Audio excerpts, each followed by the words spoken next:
El Colegio de Sinaloa presenta En Curso, una ventana a las actividades de El Colegio de Sinaloa.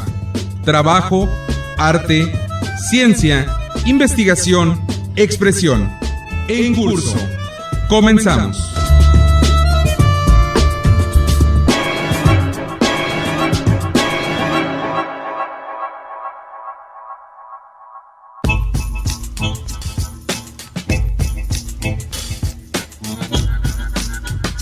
Hola, ¿qué tal, amigos radioescuchas? Yo soy Gerardo Osornio y en esta emisión de En Curso, el programa de El Colegio de Sinaloa, le voy a presentar una entrevista con el doctor Edith Hilario Torres, investigador de la Facultad de Biología de la Universidad Autónoma de Sinaloa y también responsable del Laboratorio de Conservación de la Fauna Silvestre.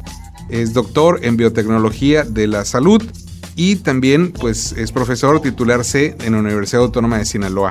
El tema de hoy es ecología de mosquitos y la irrupción eventual de enfermedades exóticas en función de la presencia de vectores competentes. En pocas palabras, para entendernos pronto y sobre todo comprender la importancia del tema que vamos a platicar el día de hoy aquí en Curso, pues nos va a hablar del mosquito, su importancia ecológica, pero también de cómo pueden ser distribuidores de enfermedades como el dengue, el zika, el chikungunya y muchas más, por cierto, no son las únicas. Sin más preámbulo, vamos a escuchar aquí en Curso al doctor Edith Hilario Torres.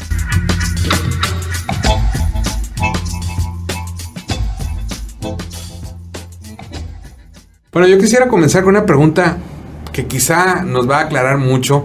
Somos una sociedad que padece, entre comillas, porque creo que es mucho más el beneficio de los mosquitos, sobre todo en épocas de verano cuando hay mucha humedad y mucha lluvia, por lo menos en las zonas urbanas se destapa el mosquito, pero también tenemos cuestiones como el dengue, que ya desde hace décadas ha azotado nuestro estado.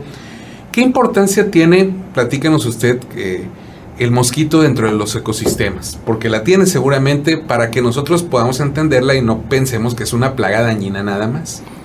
Bueno, los mosquitos, como cualquier otro elemento biótico de los ecosistemas, juegan un rol importante, particularmente como elemento de alimentación de larvas de peces, como elemento de alimentación de otros invertebrados. Hay muchos patinadores en el agua o elementos artrópodos como buenoas u otros grupos animales que se alimentan de los mosquitos y que forman parte de nuestra riqueza biológica. Además de eso, los mosquitos tienen un rol interesante también en el control de algunas poblaciones. Particularmente hay algunos mosquitos que consumen larvas de mosquitos. Los mosquitos de mayor tamaño, que son de algunos géneros específicos y que no tienen importancia médica, puesto que no transmiten más nada. Los adultos se alimentan de néctar, de la savia, de las plantas, y evidentemente no son animales de interés médico. Son, dentro de la escala de mosquitos, son muy pocos aquellos géneros que tienen interés en la transmisión de algunas enfermedades. Nosotros tenemos una variedad interesante de nichos ecológicos donde los mosquitos existen. Entonces, es indiscutible que un rol ecológico juegan estos bichos en los ecosistemas acuáticos. Doctor, en Sinaloa la presencia del mosquito es constante, pero digamos que en las últimas 2 décadas o quizá un poco más, se ha convertido en algo molesto para mucha gente y sobre todo peligroso, con cierta conciencia ya social, por la cuestión del dengue. ¿Qué tanto ha sido dañino para la población de Sinaloa? Y me refiero a toda la población, digamos, no en número de fallecimientos o enfermedades, pero ¿qué tanto nos ha afectado y qué tanto ha afectado la ecología del mosquito que habitualmente, o de las especies que hay en Sinaloa, esta presencia del dengue? Bueno, para el caso concreto del dengue, el dengue pasó de ser una enfermedad reemergente en Sinaloa en los 70s y 80s para ser una enfermedad endémica de nosotros. Es habitual, año con año tenemos una cifra esperada de casos de enfermos de dengue. El dengue es un problema de salud público y lo más alarmante del virus es que puede tener algunas complicaciones, una enfermedad por dengue grave le llaman. A un alto porcentaje de los sinaloenses, entre un 70 y un 80%, son asintomáticos al dengue, pueden portar la viremia, pueden portar el virus sin desarrollar signo clínico alguno. Sin embargo, sí es alta su incidencia en la población sinaloense. Además de ello, hemos encontrado recientemente, de 3-4 años para acá, presencia de otras virosis, particularmente Zika y chikungunya. Uh-huh. Entonces, se nos complica el panorama de las arbovirosis en general por esos 3 eventos que ya están circulando en la población sinaloense. Particularmente Sinaloa tiene muchos atributos que nos hacen más vulnerables que otras regiones quizá a padecer esto. Se me adelantó la pregunta, pero qué bueno que lo voy a decir. Precisamente quisiera saber por qué en Sinaloa. Sí, bueno, en Sinaloa tenemos los elementos ecológicos para la proliferación de mosquitos. Particularmente los mosquitos más abundantes van a estar en planicie costera, en las áreas costeras. La temperatura es un factor predominante para ellos. Es vital para un mosquito que haya temperatura elevada. Los sinaloenses reconocemos que tenemos 2 estaciones, la del ferrocarril y la del calor. Sí, claro. Entonces es evidente. Y toda la costa. Y toda la planicie costera. Uh-huh. Tenemos una gran cantidad, un litoral de más de 600 kilómetros de costa. Y la planicie se extiende a la estivación de montaña. Todavía a los 400 metros sobre el nivel del mar tenemos condiciones interesantes para la proliferación de mosquitos. En el panorama de mosquitos se reconocen actualmente unas 38 especies. De estas no todas tienen interés médico, pero sí algunas, y otras que son muy importantes porque las hemos de alguna manera traído a nuestro espacio domiciliario, particularmente el caso de los mosquitos del género Aedes aegypti y Aedes albopictus. Nuestro grupo de trabajo determinó la presencia de Aedes albopictus desde el 2015 y es un mosquito muy competente para la transmisión de arbovirosis, particularmente hablando de dengue, zika y chikungunya. Entonces nosotros tenemos todas las condiciones y además tenemos casas climatizadas, tenemos casas que de alguna manera tienen un propio microclima, tenemos floreros, tenemos pilas de agua, tenemos una gran cantidad de atributos que nos colocan en ruta de riesgo para este tipo de enfermedades. Vale destacar que las arbovirosis son todas las virosis transmitidas por artrópodos y en ellas están algunas que son de circulación local que espera la Secretaría de Salud año con año, como las ya mencionadas, dengue, zika y chikungunya. Doctor, ¿cómo llegó estas enfermedades, cómo llegaron a nuestros mosquitos, a nuestras especies endémicas? Bueno, es una pregunta que puede contestarse de diferentes ópticas. Por una parte, tenemos nosotros una población flotante que año con año llega a las costas de Sinaloa. Y me refiero a los trabajadores hortícolas. Ellos llegan de diferentes regiones del país. Todo lo que es el sureste, desde Tabasco, Veracruz, Guerrero, Chiapas, Oaxaca. De todas esas regiones nos llegan trabajadores para el campo.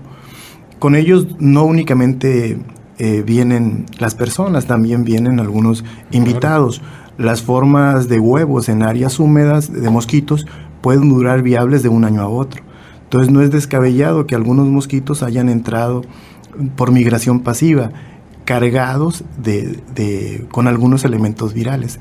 La otra cosa es que las personas pudieron haber llegado a Sinaloa portando enfermedades, o sea, con viremias activas, y nuestros mosquitos lo hicieron al comer, al alimentarse por sangre, particularmente las mosquitas hembra, se cargaron con los virus y siendo vectores competentes lo transmiten a poblaciones, a la población humana, lo generalizan, lo biomagnifican. Y si tenemos una población que no tiene historia inmunológica sobre un bicho nuevo, pues las irrupciones son más graves y la signología y sintomatología en las personas es más delicada aún. Eso por una parte. La otra cosa es que tenemos un mercado global y por el mercado global se entiende que nos llegan plantas de otras latitudes, nos llegan vehículos de otras latitudes, nos llegan incluso neumáticos usados, que está comprobado son el principal factor de dispersión de mosquitos como el Aedes albopictus para Europa. Entonces es un mosquito que se ha adaptado perfectamente bien a esas latitudes, incluso muy frías. Eso para explicar más o menos el cómo pudo haber irrumpido en nuestro escenario ecológico esta situación. Acá el problema es que en esta en este contexto general de los mosquitos, de su ecología de distribución y su capacidad de dispersión, incluso por migración pasiva, como es el caso de las mudanzas, los vehículos, los muebles, las plantas, etcétera, etcétera, podemos encontrar entonces que también pueden venir otras amenazas. Y ahí es donde empieza a surgir el problema con algunas enfermedades de carácter emergente o exótico para nosotros, ¿no? Estados Unidos tiene recientemente problemas graves con virus del Nilo. Sí. Y incluso ha habido decesos en los Estados Unidos. Entonces, nosotros tenemos todo un elenco de mosquitos que son capaces de transmitir estas virosis. El Colegio de Sinaloa presenta una cápsula de ciencia: mamíferos en peligro de extinción en Sinaloa. Nuestro estado registra 129 de las más de 4,000 especies de mamíferos conocidos en el mundo. En el rango de los marsupiales están el tlacuache, que es un mamífero que se adapta a cualquier medio donde consiga alimento. Y en el orden de los desdentados se encuentra el armadillo de 9 bandas, al que la gente utiliza como alimento y es codiciado por los taxidermistas. También hay especies amenazadas como el cacomistle, el tejón y la onza. Otros se encuentran en peligro de extinción como el jaguar, el ocelote y el tigrillo. Dentro de las especies extintas están el oso negro, el lobo y el puercoespín. Los factores que han incidido en su desaparición son la cacería furtiva, la destrucción del hábitat, la contaminación de aguas y el crecimiento desmedido de los asentamientos humanos. Este programa es apoyado por el Consejo Nacional de Ciencia y Tecnología.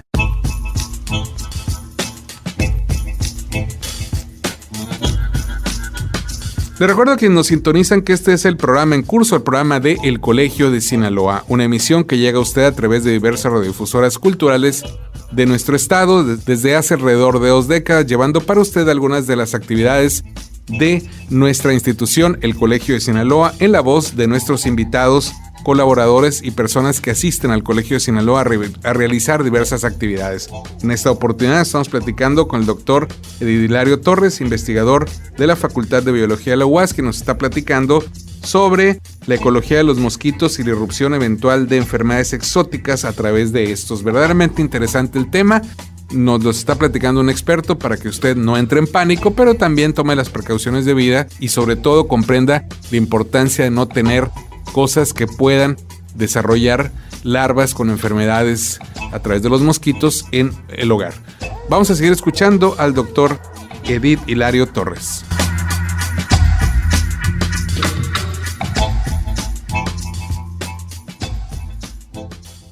Usted mencionó Zika, chikungunya y el dengue, que pues muchos hemos padecido o nos ha tocado conocer a alguien que es casi tan común ya casi en Sinaloa, ¿no? Como un problema grave de salud pública.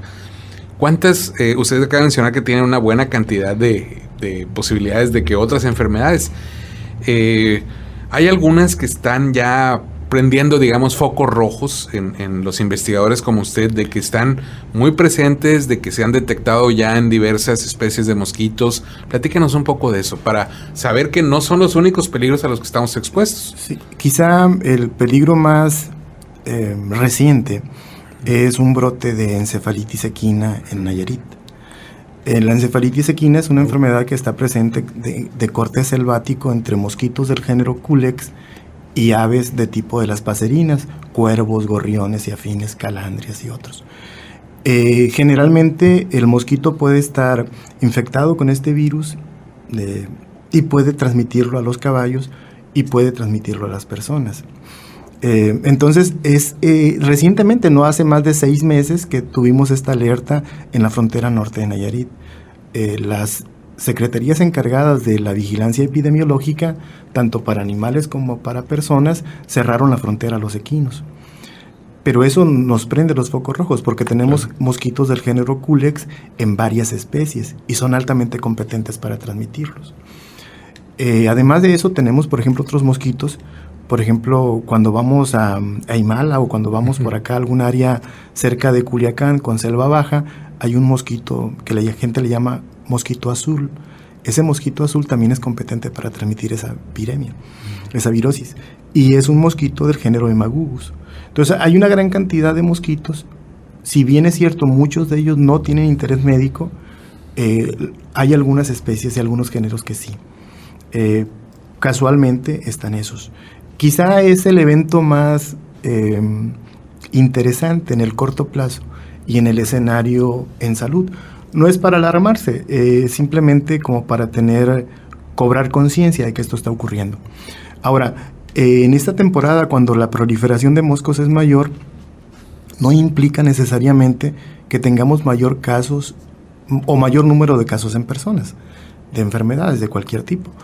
Y esto es producto de que no únicamente son los mosquitos de interés médico los que prosperan en los ecosistemas.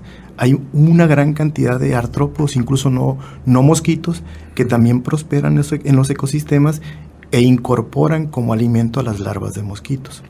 Las sacan de la jugada, por decirlo de alguna manera. Y la otra situación es una situación inherente a el tipo de mosquito que va a salir cuando hay una gran competencia por espacio de alimento. Quizá la talla de los mosquitos no sea tan interesante en la transmisión de las virosis. Entonces, no necesariamente cuando tenemos una irrupción grave de mosquitos, tenemos irremediablemente un mayor número de casos. No es proporcional, vamos. No es proporcional, no es en ese sentido.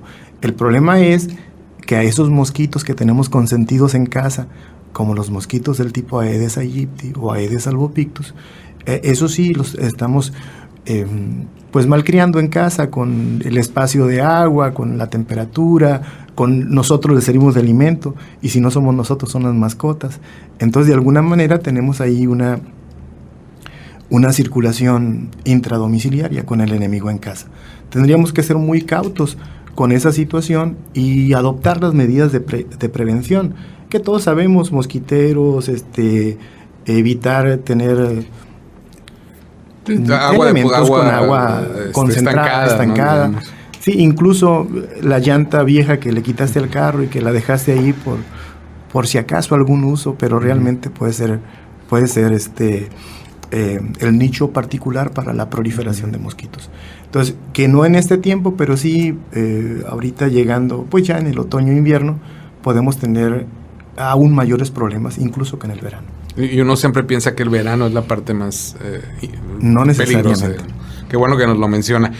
Doctor, a mí me llama la atención, ya son muchos años de que, por lo menos en las zonas urbanas, aquí en Culiacán y seguramente en otras grandes poblaciones en Sinaloa, se fumiga contra cierto tipo de plagas, ¿no?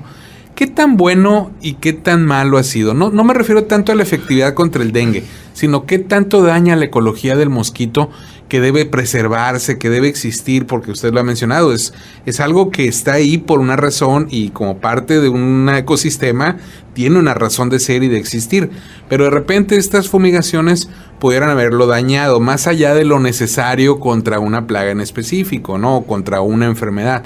Platíquenos usted, por favor. Bueno, allí hay quizá algunos costos no medidos aún, ¿no? Uh-huh. Particularmente en la salud de las personas. Pero es importante hacer hincapié en que los tóxicos que se utilizan de cualquier tipo, o el control químico de los mosquitos, no únicamente va dirigido a los mosquitos. Eso no tiene ojos, le pega a todo. Entonces hay una gran cantidad de dinámicas ecológicas que son afectadas por las fumigaciones, por las nebulizaciones. Por ejemplo, es no prudente hacer nebulizaciones cuando llueve.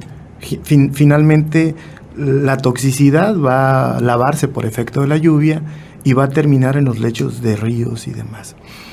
Y en algún momento regresa a tu casa cuando comes camarón o cuando comes pescado. Es ahí donde le digo que hay algunos efectos de los tóxicos que no han sido medidos. Pero es importante señalar también que nos hace falta actuar con mucha más inteligencia en el control de las plagas. Aquí haría falta un control de mosquitos, por ejemplo, particularmente de mosquitos de interés médico, en un sentido enteramente integral. El control de los mosquitos tendrá que ser integral, como alternando los controles químicos con los controles biológicos, rompiendo los ciclos. Entonces, allí es donde nosotros debemos de empezar a voltear a los aliados que tenemos en los ecosistemas, como son invertebrados benéficos que sin ser hematófagos, sin consumir sangre humana o sangre animal, pueden llegar a consumir larvas de mosquitos. Y ese carácter larvifago es lo que realmente pudiera ser un aliado para nosotros. En los ecosistemas nosotros hemos observado que hay, por ejemplo, grupos de microcamarones, conocidos como copépodos. Bueno, digo microcamarones para que la gente lo comprenda. Son microcrustáceos del tipo de los copépodos que son altamente eficientes en la depredación de larvas. Y así como ellos, hay otros invertebrados que lo hacen, incluso algunas especies de mosquitos, insisto, que son aliados de nosotros. Tendríamos que ser más inteligentes, porque el control de los mosquitos trae, por productos químicos, trae un coste no medido aún en el ambiente y no medido aún en la salud pública, porque algún efecto deben de tener. Sí, claro. Por ejemplo, el primer efecto que tienen, por ejemplo, utilizamos abates. El abate, pues nosotros lo que hemos observado en campo es que realmente hay una proliferación interesante de larvas en piletas que están abatizadas. Entonces hay un fenómeno de resistencia. Entonces allí, por ejemplo, también el alternar los productos químicos sería una lógica importante para quien toma las decisiones al respecto. Aunque, insisto, lo más interesante sería llegar a un control integral de los mosquitos. Doctor, finalmente, no quiero desaprovechar la oportunidad. Yo sé que el tema de la ecología de los mosquitos, así de sencillo, así dicho, tan fácil que se dice, pues es para muchas horas, ¿no?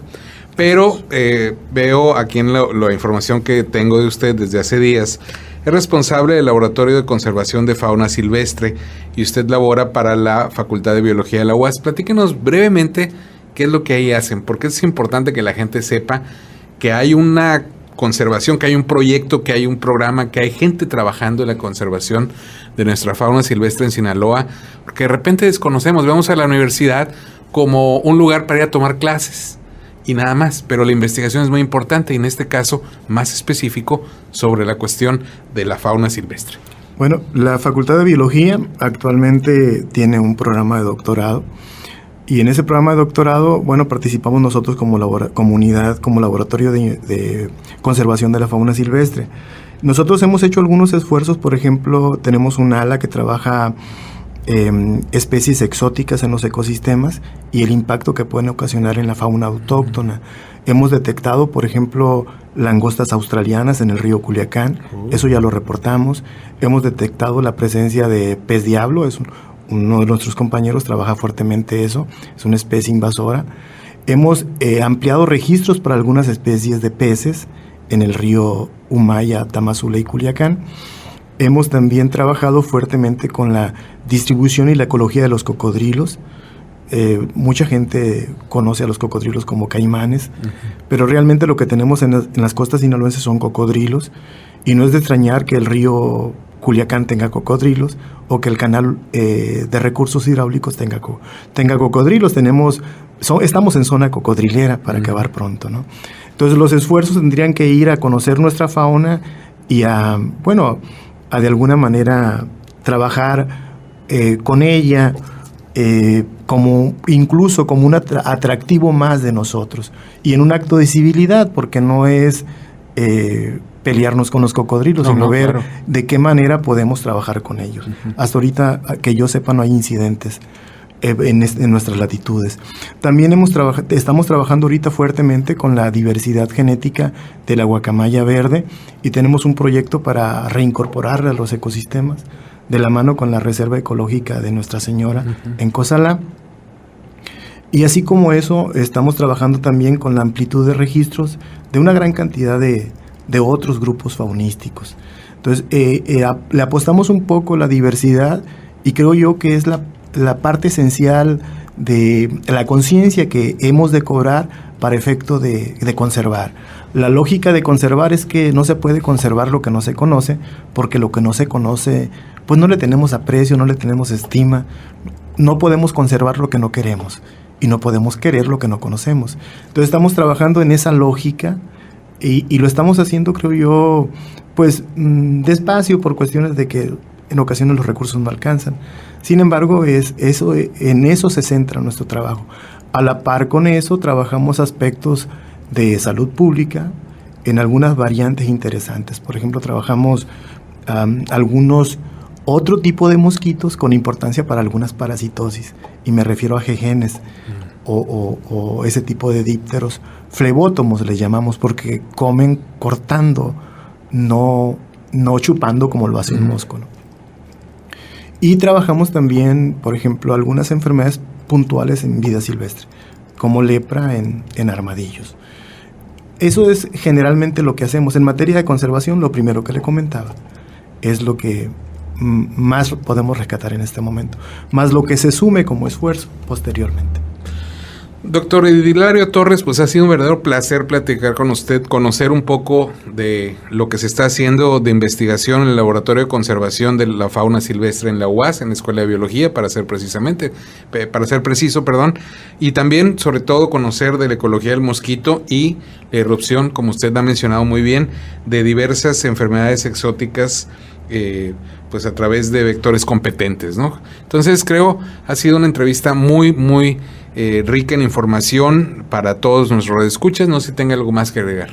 No, de antemano agradecer. Es muy importante hacer uso de sus micrófonos para expresar lo que se está haciendo, y es importante que la gente cobre conciencia, no por padecimiento. Sería muy importante que no esperáramos a padecer de una enfermedad para tomar las medidas de precaución que nos salvarían de padecerla, ¿no? Y la otra cosa es, no es una cuestión tampoco de corte alarmista. Tenemos una gran cantidad de bichos que pueden en un momento determinado transmitir enfermedades que no tenemos en el estado en este momento. Sin embargo, no quiere decir que ocurran, porque para que ocurran ocupamos no únicamente al vector, sino ocupamos al agente causal de la enfermedad, bacteria, parásito o virus. Entonces, un placer estar con ustedes. Gracias. Muchas gracias a usted.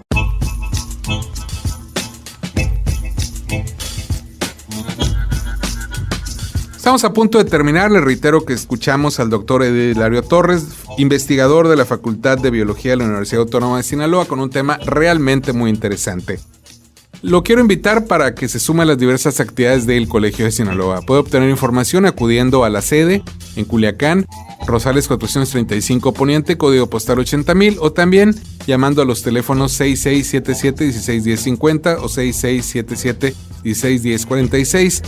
También puede obtener información, si la solicita, a coldecin@yahoo.com.mx, o también entrando a la página de nuestra institución www.elcolegiodesinaloa.gov.mx. Si usted quiere volver a escuchar la información que el día de hoy nos proporcionó el invitado acerca de las diversas enfermedades que se pueden propagar a través de los mosquitos, puede entrar a YouTube y poner en su buscador simplemente El Colegio de Sinaloa, y así obtendrá un amplísimo menú de programas como el que acaba de escuchar, para que usted pueda disponer de ellos cuando así lo desee.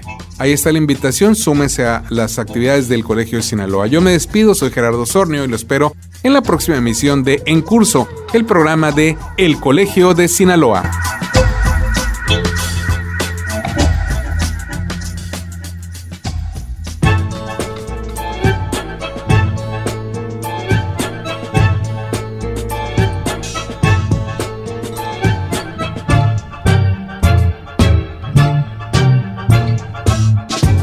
Este fue En Curso, una ventana a las actividades de El Colegio de Sinaloa. La próxima semana, usted tiene una cita a la misma hora, en esta misma estación, con En Curso, el programa de El Colegio de Sinaloa.